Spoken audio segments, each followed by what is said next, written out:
అనేసింది. ఇదంతా అయిన తర్వాత జనవరి 7th నేను నిన్ను పెళ్లి చేసుకోలేను, నువ్వేం చేసుకుంటావో చేసుకో, నువ్వేం చేస్తావో కూడా నేను చూస్తాను అని చెప్పారనమాట. ఇదంతా చేసి నువ్వు పెళ్ళెలా చేసుకోకుండా ఉంటావు, 1.5 సంవత్సరంగా నువ్వు నన్ను ఎంత నాశనం చేసావు, పెళ్ళెలా చేసుకోకుండా ఉంటావు అనేసి నేను అడిగాను. అంటే నేనైతే పెళ్లి చేసుకోను, నా రీజన్స్ నాకున్నాయి, నేనైతే పెళ్లి చేసుకోను, నువ్వేం చేసుకుంటావో చేసుకో అనేసి అన్నారు. ఆ తర్వాత అతని ఫోన్స్ 2 స్విచ్ ఆఫ్. మరి ఎందుకు స్విచ్ ఆఫో నాకు తెలియదు. బ్లాక్ ఏం కాదు, ఫోన్ స్విచ్ ఆఫ్. అతను కాంటాక్ట్ అయ్యే వే కూడా నాకేం లేదు, ఇన్స్టాగ్రామ్ లేదు, ఫేస్బుక్ లేదు, ఏమీ లేదు. అవన్నీ బ్లాక్ చేశారో మరి తీసేశారో నాకు తెలీదు.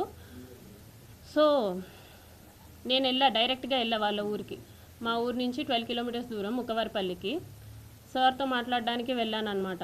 అంటే ఇతన్ని ఎమ్మెల్యేగా నిలబెట్టిన అతను ముక్క రూపానందరెడ్డి అనేసి ఉన్నారు, ఆయన్ని కలవడానికి వెళ్ళాను. ఇతన్ని కలిసి ఏంటి అనేసి అడగడానికి వెళ్ళాను. వాళ్ళెవ్వరూ నాతో మాట్లాడడానికి రెడీగా లేరు. ఈవెన్ వాళ్ళందరికీ ఎప్పటి నుంచో ఈ విషయం తెలుసు. నేనే 1.5 years నుంచి కన్వే చేస్తున్నా ఏంటని. వాళ్ళ పేరెంట్స్కి కానీ, ముక్క రూపానందరెడ్డికి కానీ, వాళ్ళ వైఫ్ కానీ అందరికీ నేను చెప్పుకుంటూ వస్తున్నాను. పోలీస్ కంప్లైంట్ ఫస్టే ఇవ్వచ్చు, కాకపోతే ఇప్పటికీ నా కంప్లైంట్ తీసుకోలేదు ఎస్పీ ఆఫీస్లో తిరుపతిలో. ఇంత జరిగిన తర్వాత కూడా నేను ఎస్పీ ఆఫీస్కి వెళ్తే అక్కడ ముందే ఇన్ఫర్మేషన్ ఉందంట, ఈ అమ్మాయి కంప్లైంట్ తీసుకోకండి అనేసి.